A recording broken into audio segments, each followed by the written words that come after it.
tous. Merci de nous rejoindre. Alors, nous allons tenter de répondre à la question suivante. Comment rendre visible l'invisible pour faire entendre une cause?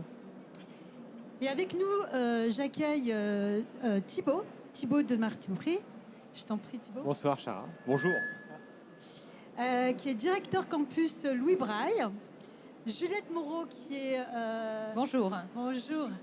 Alors, ton titre exact Alors, moi, je suis cofondatrice de Femtech France et je suis aussi CEO d'une Femtech qui s'appelle My Yes Life. Merci, Juliette. Et Guilhem.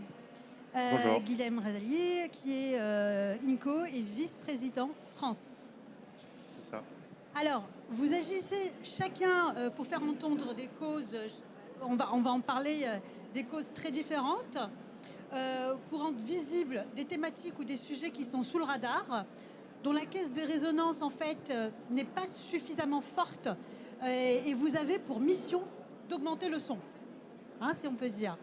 Alors, ce sujet nous intéresse pour la raison suivante, car la méthode intuitive que vous utilisez, elle peut s'utiliser, en fait, pour n'importe quel projet innovant. Un projet, en fait, qui doit être développé sur un marché en création. Comment, en fait, du coup, se faire connaître, structurer un petit peu son marché et arriver, du coup, à développer des utilisateurs alors que le marché n'existait pas il y a quelque temps. Et surtout, en fait, faire porter le sujet à un niveau, en fait, d'écoute du plus grand nombre. En tout cas, sur le marché en question. Donc, c'est de ça dont on va parler. Et donc, je commence... alors, pour tous les trois, en fait. Donc, je vais commencer par toi, Thibaut. Mais je vais vous poser la question à tous les trois. Je vous propose de vous présenter et de présenter votre action. Thibaut, je t'en prie. Merci Chara. Bonjour à toutes et à tous. Donc, je suis Thibaut de Martin-Pré. Je suis donc, tu l'as dit, Chara, directeur du campus Louis Braille. Par le passé, j'ai eu un background chez Accenture pendant 12 ans dans le conseil. Et puis un engagement associatif dans les différentes associations de personnes en situation de handicap en parallèle. Et effectivement, il y a un an, on a créé avec les associations de personnes déficientes visuelles et l'Institut des jeunes aveugles un centre d'innovation qui est un projet inédit en France, voire même en Europe, autour du handicap visuel et qui est un projet en fait de collectif, déjà qui regroupe 4 structures et qui vise à regrouper en un même lieu des startups, des entreprises et des personnes déficientes visuelles pour trouver des solutions pour améliorer la vie des personnes déficientes visuelles. C'est pour ça qu'on l'a appelé Campus Louis Braille, en hommage à Louis Braille qui était l'inventeur de l'alphabet que tout le monde connaît, qui était français et qui a inventé ça il y a 200 ans. Voilà. Merci Thibaut. Juliette, je t'en prie. Donc moi, je suis Juliette Moreau. Donc je suis ici avec 2 casquettes. La première, c'est que j'ai cofondé une Femtech. Une Femtech, c'est une entreprise innovante en santé des femmes. La mienne, elle s'appelle My Yes Life et on accompagne en fait de manière innovante la prévention en santé gynécologique et hormonale des femmes. Et puis justement, cette expérience-là et mes expériences précédentes m'ont donné à penser que ça valait le coup avec d'autres acteurs, et en particulier Delphine Moulu, de cofonder Femtech France. Alors Femtech France, c'est un collectif, une association qui va regrouper l'ensemble des entrepreneurs innovants en santé des femmes en France. Notre objectif, c'est évidemment de pousser cette industrie, au même titre qu'on peut pousser des industries comme la cybertech ou la healthtech, justement, et de pouvoir aussi l'implanter dans l'écosystème, et récemment, de pouvoir aussi rajouter une dernière arc qui est d'aider à financer cette industrie. Donc, c'est le financement, le gros point, en fait, de besoin, en fait, d'attractivité. Pas que, et c'est là que c'est intéressant par rapport à la thématique de la table ronde. C'est une thématique qui a longtemps été mise en sourdine, y compris dans tout ce qui peut toucher aux scientifiques et au médical, hein, et qui commence à émerger. Vous en entendez probablement beaucoup parler en ce moment, sinon vous ne seriez pas là pour certaines d'entre vous. Mais la thématique, elle a beaucoup pâti, on va dire, à la fois d'une idée que la femme est un petit homme, en fait. Et derrière, tout ce qui en découle en termes à la fois de recherche, d'accompagnement médical, mais aussi, bien sûr, de financement. Merci, Juliette. Guilhem, je t'en prie. Bonjour à tous. Moi, je m'appelle Guilhem Pradalier, je suis vice-président chez INCO et je m'occupe plus spécifiquement de nos activités en France et en Afrique. Et INCO, on fait deux choses qui vont vous intéresser aujourd'hui. Ça a commencé sur une idée qui était presque plutôt rendre possible l'impossible, qui était de dire qu'il y a 15 ans, si on finançait plus d'entreprises à impact social ou environnemental, peut-être un peu naïvement, on allait changer l'économie. Donc on a créé, c'est Nicolas Hazard qui a créé ça, qui était le fondateur du groupe, hein, qui a créé un premier fonds à impact. Depuis, on en gère pas mal d'autres, ça a pas mal grossi. Donc on avait plutôt raison. Et donc l'idée, c'était de se dire comment est-ce que ce sujet de l'impact il devient visible, large en France, et qu'est-ce qu'il y a dans l'impact qu'il faut rendre visible particulièrement. Ça nous a amené à faire un autre truc dont je viens de parler et qu'on travaille beaucoup avec BPI. C'est qu'on a monté des incubateurs et des accélérateurs en se disant ceux qui ne sont pas prêts à avoir des investissements, on va essayer de les aider aussi et de leur expliquer comment faire. Donc on a créé des incubateurs à impact. Toujours, on est monomaniaque sur des thématiques parfois assez niches et qu'il fallait rendre visibles. Et on a choisi de faire un autre truc pour se complexifier un peu la tâche, mais on aime bien les défis. C'était de s'attaquer en plus de ça au public qui faisait face aux plus grandes barrières pour entreprendre. Et notamment les publics, par exemple QPV en ce moment avec BPI sur Quartier 2030, où on aide des entrepreneurs de quartier à créer des entreprises à impact pour propulser leurs activités. Alors si j'essaie de résumer, Guilhem, tu me dis si j'ai raison ou tort, c'est qu'il y avait un besoin de marché et un gap structurel que vous avez occupé. Et en même temps, en fait, vous avez vu qu'il y avait d'autres éléments qui manquaient pour que le produit final puisse trouver son marché. Est-ce que c'est ça? Ouais, sur réseau de marché, on peut essayer de le prendre comme ça en se disant que ce qui manquait à l'époque, c'était qu'il n'y avait pas de financement en venture capital pour des projets à impact ou très peu, ou en tout cas les porteurs de projets à impact ou de l'économie sociale ne pensaient pas en plus que le venture capital était pour eux. Donc en fait, on se disait, il y a plein de fonds, ils investissent des millions et des millions dans des entreprises, des grosses levées de fonds, mais en fait, si ces entreprises-là, elles ne créent pas des trucs sociaux ou environnementaux cool, on rate un truc. Donc on s'est dit, nous, on n'a qu'à monter des fonds où on va faire que financer des entreprises qui créeront un truc vertueux, social ou environnemental. Ce qui nous a amené à parler souvent avec Chara sur des sujets de santé, mais de thèmes vachement plus larges. On a travaillé sur de la prévention, on a travaillé sur des publics quartiers, on a travaillé sur des small business en Afrique, montés par des femmes dans des régions de la Tunisie. Donc tous les trucs les plus niches et difficiles où on se dit, on crée un truc positif, on crée de l'émancipation et de l'égalité, on crée du mieux social et environnemental, c'est là où on essaie de se trouver.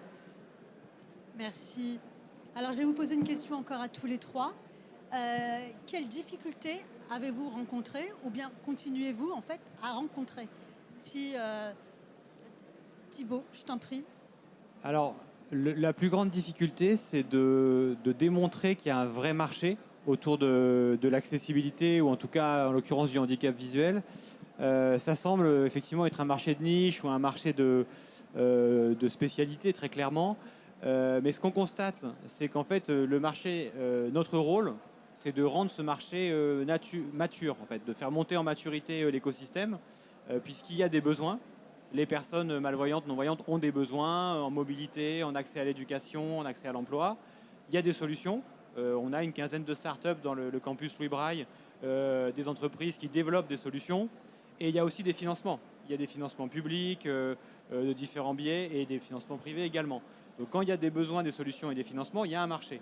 Mais ce marché, aujourd'hui, il n'est pas structuré, et c'est notre rôle en tant que campus Louis Braille que de connecter ces sphères, des startups, des entreprises, des associations, et structurer finalement ce marché autour des besoins des personnes en situation de handicap, en France, mais aussi à l'étranger. C'est pour ça qu'on a aussi une dimension internationale forte.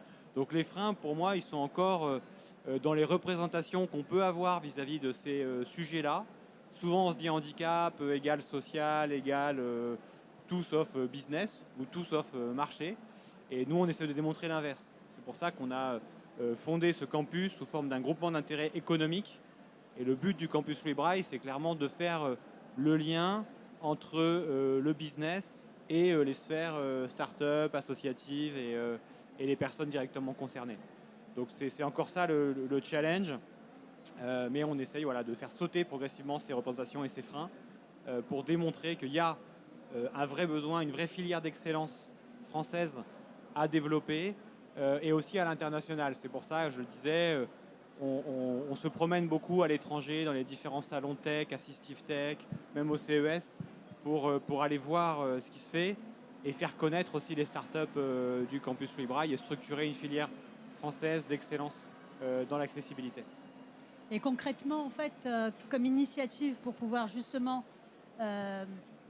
montrer que cette action, elle est business, c'est quoi? C'est des événements? Alors, c'est des événements, se faire reconnaître comme un lieu d'innovation. Donc là, on est en passe d'obtenir le dispositif Grand Lieu d'innovation de la région Île-de-France.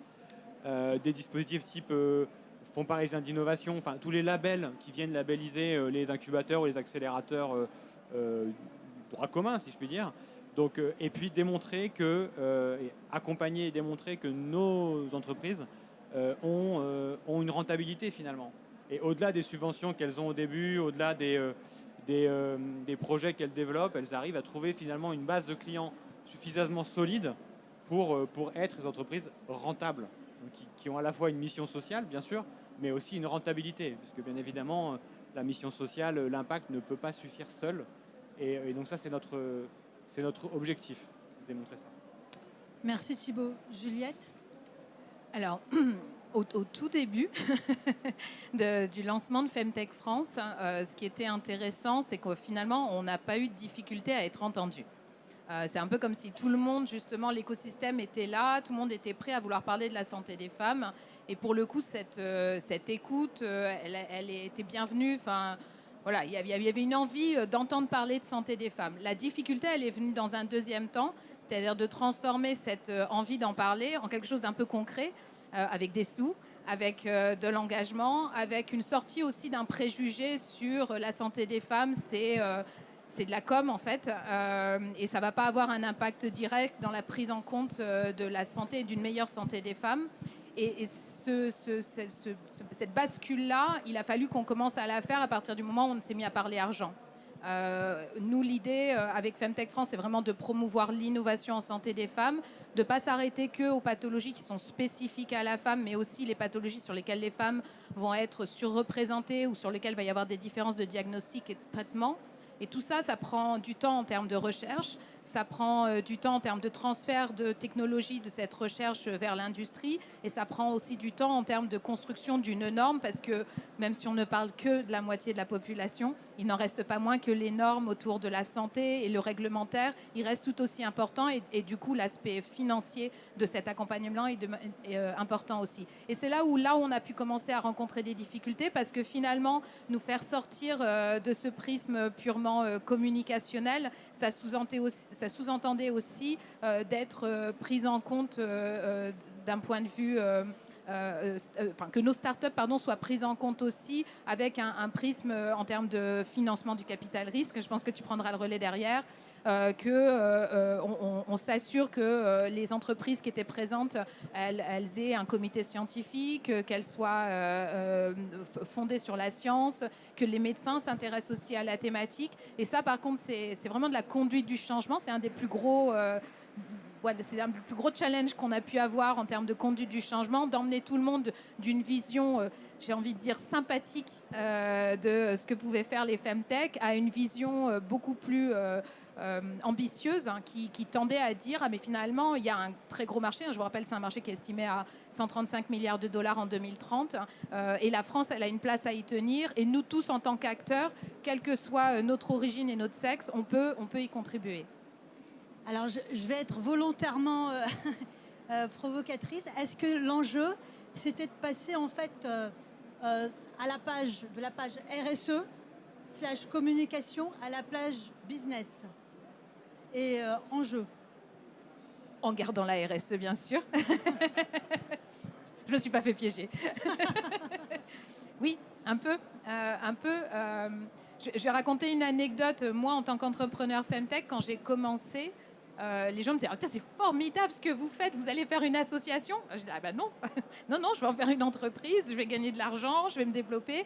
Et ça, c'est quelque chose d'assez récurrent en fait au départ, de cette confusion entre en effet le côté associatif et donc derrière avec une logique, il n'y a pas obligatoirement un enjeu financier. faut bien comprendre que, quelles que soient les ambitions, qu'on soit la World Company ou qu'on veuille simplement être une belle ETI, quand on entreprend en santé, il y a des normes qu'on doit respecter si on veut amener une vraie valeur ajoutée à la patiente en face de nous, qui nécessite obligatoirement qu'on dépense de l'argent pour pouvoir en gagner derrière. Et ces logiques-là, c'est les logiques qu'il a fallu qu'on fasse passer, en effet, quoi. Avec des vrais KPI, donc.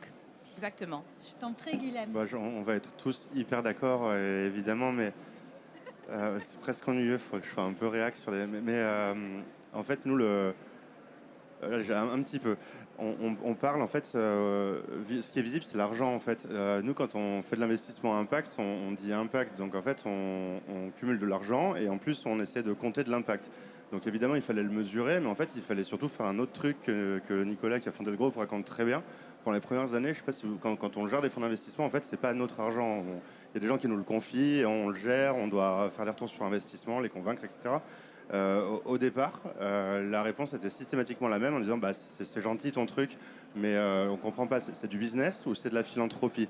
De se dire qu'on pouvait investir dans des entreprises sociales et environnementales, faire un profit certes moindre que des fonds VC tech un peu spéculatifs, et en même temps avoir de l'impact, c'était totalement impossible pour tout le monde. Aujourd'hui, c'est plus le cas, heureusement. Enfin, on a pas mal grossi, il y a beaucoup d'autres fonds qui s'y sont intéressés, mais en fait, c'est passé par plusieurs choses.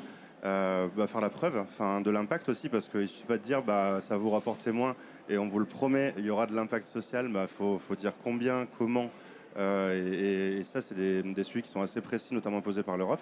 Et d'un autre côté, quand on faisait les incubateurs, et ça rejoint exactement ce que vous disiez là, en fait, faut préparer les entrepreneurs qui veulent le faire de la même façon que les autres. Leur expliquer les sujets financiers, les sujets autour de la levée, mais aussi comment est-ce que quand on est un entrepreneur à impact, on oriente son activité, on l'explique bien et on va venir convaincre d'autres investisseurs ou d'une manière différente sur des KPI qui seront un petit peu supplémentaires aux euros. Merci à tous les trois. Au niveau opérationnel, concrètement, le changement un peu de paradigme, vous le voyez avec quelle action exactement dans votre roadmap? Comment, en fait, qu'est-ce que vous anticipez de mettre en place pour profiter, en fait, peut-être d'un début de changement de bascule, ou bien, en fait, vous devez vraiment aller frontalement pour le provoquer? C'est quoi, en fait, concrètement opérationnel? Alors d'un point de vue très concret, au niveau du campus Louis Braille, nous on a un existant en France très riche au niveau du handicap visuel. On est le pays dans lequel Louis Braille a inventé l'alphabet Braille. Donc ça, c'est déjà une marque très puissante à l'étranger dans l'écosystème handicap visuel. Donc on s'appuie sur une histoire très forte, sur des institutions très présentes et toutes localisées dans le quartier de Duroc, près de Montparnasse. Et donc avec un potentiel de déjà 20 000 m² de bureaux dans le 7e arrondissement, ce qui est quand même pas rien.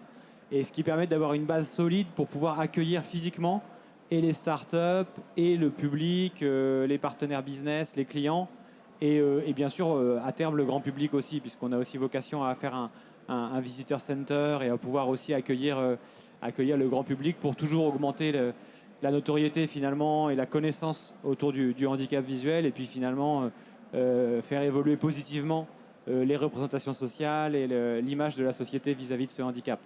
Voilà. Donc opérationnellement parlant, ça va passer surtout par l'exploitation du lieu et du potentiel historique de marque qu'on a autour du campus Louis Braille, et aussi avec cette dimension internationale, puisque bien évidemment on est sur une niche, on en a bien conscience, donc on se doit de se développer à l'international, puisque les besoins d'une personne aveugle ou malvoyante en France sont les mêmes qu'en Espagne, aux US ou en Chine. Donc depuis le départ du campus, et encore plus maintenant on accélère cette dimension partenariats internationaux, échanges internationaux, tout est bilingue. On va accueillir des startups étrangères, des équipes de recherche étrangères pour travailler sur un marché global de l'ordre de 200 millions de personnes dans le monde qui sont très malvoyantes ou non-voyantes, alors qu'en France on n'a que 2 millions de personnes. Donc on se doit, de par la spécificité du sujet qui est le nôtre, d'aller tout de suite à l'international. Donc ça, en termes d'opérationnel, c'est vraiment les 2 prochaines étapes, c'est développer le lieu physique, concret, pour situer les échanges, et puis continuer à développer l'international. Sur le marché français, est-ce qu'il y a des premiers résultats, Thibaut? peut-être le niveau de revenu des loyers ou Oui, ça commence. d'innovation. Absolument, on commence à avoir des pépites enfin des pépites. Oui, des sociétés qui se développent bien, qui commencent. J'ai 2 exemples là, dans le campus, des 2 sociétés françaises qui ont 80% de leur chiffre d'affaires à l'étranger. Alors c'est pas que grâce à nous, hein, c'est pas ce que je veux dire, mais c'est des exemples qui démontrent qu'il y a des projets français qui non seulement peuvent être rentables, monétiser leurs solutions, bien qu'étant sur une spécialité qui est le handicap, mais arrivent à faire finalement plus de chiffre d'affaires à l'étranger et nettement plus qu'en France. Et donc, au-delà de lever des fonds, ils arrivent à commencer à commercialiser et faire du CA. Je pense que c'est quand même très important. Et potentiellement, peut-être demain, se faire racheter ou créer des synergies encore plus fortes avec des acteurs plus importants. Et pour la petite histoire, mais ça, malheureusement, je pense que ça ne surprendra personne, parce que c'est vrai aussi dans d'autres secteurs d'activité que pas dans l'accessibilité et pas uniquement dans le handicap, ils arrivent mieux à se développer à l'étranger qu'en France. Et ça, je trouve qu'on a encore du boulot sur l'accès au marché, sur les représentations, sur la simplification aussi des circuits de commercialisation pour ces structures en France. Et je crois qu'on a encore un gros effort à faire là-dessus, où on associe encore trop souvent l'accessibilité, le handicap à des trucs non rentables, associatifs, ou en tout cas très éloignés du business. Merci Thibaut. Juliette, le changement de paradigme, en fait, le point de bascule, tu le vois sur ta roadmap, c'est quoi le critère où tu te dis, c'est bon, l'association se développe, on a réussi. Est-ce que tu commences à sentir ça? Est-ce que tu as des premiers résultats à partager? Nous, l'objectif, c'est pas tant que l'association se développe, mais surtout que nos startups et que l'industrie... on a un objectif très ambitieux. Hein. Nous, on aimerait que la France soit vraiment à la pointe de l'industrie Femtech, au moins en Europe. On va encore un peu avoir du mal à rattraper nos amis américains, mais clairement, il y a une vraie ambition pour tirer ça et qu'on puisse vraiment être la pointe, d'autant qu'on a vraiment l'écosystème pour ça. On a tout un système de recherche et on a vraiment un certain nombre d'experts en santé des femmes et qui commencent à spécialiser justement sur la santé des femmes, quelles que soient les pathologies en France, avec des structures académiques assez phénoménales. On a des entrepreneuses et des entrepreneurs, mais c'est vrai que c'est 96% d'entrepreneuses qui sont assez géniales. Attention, à la Femtech, c'est pas les femmes dans la tech, hein, c'est la santé innovante. Mais oui, on attire particulièrement des entrepreneuses femmes. Et alors, concrètement, comment nous on suit ça? Dès le début de l'association, on a lancé un baromètre qui nous permet chaque année, en partenariat avec Wavestone, c'est un baromètre qu'on fait auprès de l'ensemble des entreprises Femtech et qui nous permet de mesurer justement leur croissance, où elles en sont en termes de levée, où elles en sont en termes de CA, quelles sont les difficultés rencontrées, est-ce qu'elles se développent ou pas à l'international. Chaque année, on a présenté ce baromètre à Vivatech et cette année, c'était la troisième édition. Et pour la 3e année, on a montré vraiment une montée assez spectaculaire des Femtech et de la croissance avec ce que nous, on appelle des Femtech de première génération françaises, hein, qui ont dépassé justement, déjà qui ont survécu au bout de 3 ans, c'est déjà pas mal, non mais c'est vrai, qui commencent à avoir des chiffres d'affaires qui pour certaines dépassent le million, qui commencent, alors on part de petits, hein, c'est un univers qui commence à émerger, mais on voit la progression de ces startups et puis surtout, on voit que la 2e génération de start-upeuses, d'entrepreneurs et entrepreneuses dans ce domaine-là sont encore plus ambitieux. Donc d'emblée, elles vont chercher plus en termes d'argent. Elles partent sur des projets dans lesquels la deep tech est vraiment au cœur du projet d'innovation. Et ça, pour nous, c'est déjà un signe assez réconfortant de ce qui est en train de se passer en termes d'évolution du système. Même petit bémol néanmoins que celui de mon voisin, aujourd'hui, c'est un écosystème qui a encore du mal à lever en France. Alors, pour plein de raisons qu'on pourra détailler, mais qui a un écosystème qui a encore du mal à mobiliser des fonds plutôt capital-risque en France et qui, de temps en temps, malheureusement, a tendance à aller les chercher à l'étranger. Alors, tant qu'on reste dans l'Europe, entre guillemets, j'ai envie de dire qu'on reste sur quelque chose qui reste un petit peu souverain. Quand elles partent chercher, ils partent, pardon, j'ai tendance à féminiser quand la majorité est là. Quand elles partent un petit peu chercher le financement au UK, on sait que la roadmap, ça veut dire UK après US, et c'est une perte d'innovation sur le territoire, ce qui est dommage. Merci beaucoup Juliette. En tout cas, vous avez des premiers résultats assez spectaculaires et ça c'est... En tout cas, spectaculaire à la hauteur des entrepreneurs qui constituent notre écosystème. Elles et ils sont assez spectaculaires dans ce qu'ils proposent. Peut-être juste pour que vous l'ayez en tête, aujourd'hui, on a des startups qui accompagnent les rechutes de dépression en utilisant l'IA. On a des startups qui permettent, même sur des tout petits écosystèmes, d'avoir des essais cliniques qui peuvent justement aller toucher des populations féminines, alors qu'elles sont majoritairement plutôt exclues de certains essais cliniques, et ça en utilisant l'IA. On a des femtech qui aujourd'hui proposent des prothèses mammaires qui recréent la masse graisseuse du sein. Donc c'est assez phénoménal. Bon, là, c'est le type d'innovation qu'on propose, des startups qui accompagnent des femmes qui souffrent d'endométriose ou de SOPK. Donc c'est parce qu'elles sont assez phénoménales que justement elles commencent à être reconnues. Et gardez en tête que un certain nombre des innovations qu'on propose en France n'existent pas au niveau international. Donc elles ont toutes leurs chances dans le grand bal du marché international. Merci Juliette. Guilhem, je t'en prie.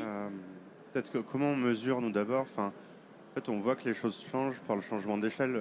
Depuis 15 ans, Incoventure, c'est passé d'un petit fonds qui était difficile à lever à aujourd'hui 6 fonds pour un peu plus de 200 millions d'euros gérés.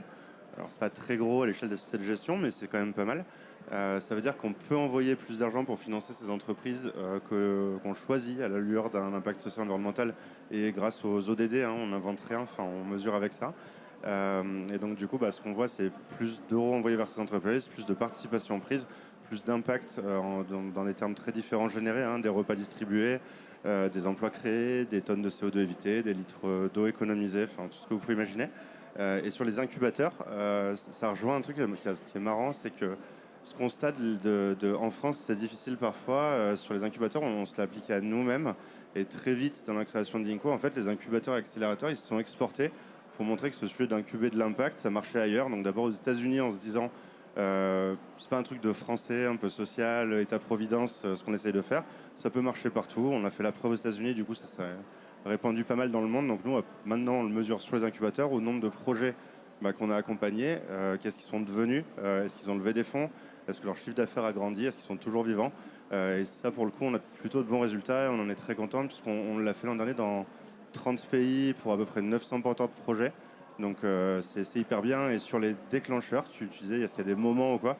Nous, on est très sensible aux grandes choses qui perturbent en fait notre quotidien, puisqu'en fait, je pense que tous, en tant que consommateurs, on change de regard un petit peu par rapport aux grands groupes, aux entreprises, aux investisseurs qui vont venir nous voir dans nos comportements suite au Covid, avec des températures qui augmentent, avec un climat qui se dérègle. Et en fait, on voit que malheureusement, tout ça fait que de l'autre côté, on est plus crédible et nos sujets avancent plus vite. Donc, fort heureusement, il y a ça, si je puis dire. Et d'un autre côté, malheureusement aussi, sur ces sujets, on est beaucoup dépendant de la philanthropie, notamment sur les incubateurs, ou des fonds orientés vers les choses qui sont dans le champ de la RSE, comme tu disais.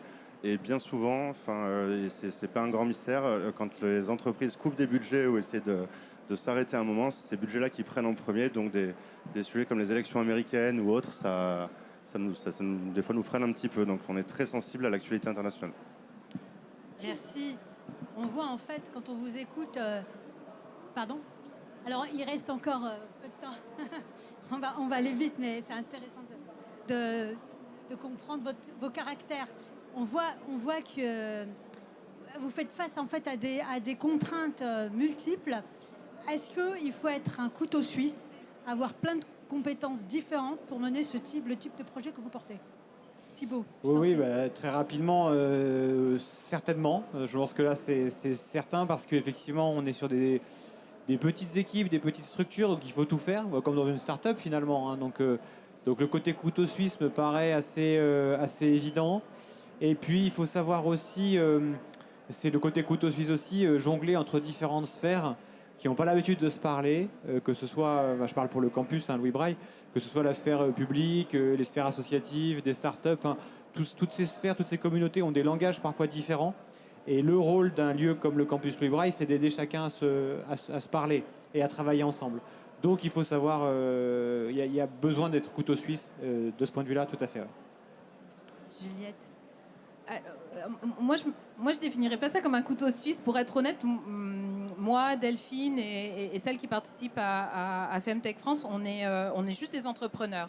C'est juste qu'on est un entrepreneur avec une vision à laquelle on est intimement persuadé. Enfin, moi, sincèrement, je ne comprends même pas pourquoi certains d'entre vous, éventuellement, ne nous ont pas déjà rejoints ou soutenus ou financés. Pour moi, c'est une évidence qu'on est en train de faire. Après, tout ce qu'on construit autour, on le construit avec une idée d'entrepreneur. Donc, qui je vais voir en premier, qui j'embarque en premier.